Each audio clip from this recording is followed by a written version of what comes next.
रही हूँ फ्रेंड्स, इसे प्लीज़ डोंट बाय। बट इसके रिजल्ट बहुत अच्छे हैं। I feel so soft on my skin.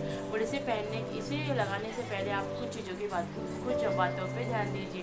First, आप जो है पुराने कपड़े पहनिएगा दोस्त। And second thing is what, आपको मैं रिकमेंड नहीं करूँगी कि आप कभी भी पाउडर लो। मैं रिकमेंड करूँगी कि आप पिल ऑफ ही लीजिए, बिकॉज पिल ऑफ अच्छे रहते हैं, ईजिली निकल जाते हैं। And this product is powder is मैंने बाय मिस्टेक ये पाउडर ले लिया था, इसलिए मैंने इसका सोचा आपके लिए रिव्यू बना दूँ।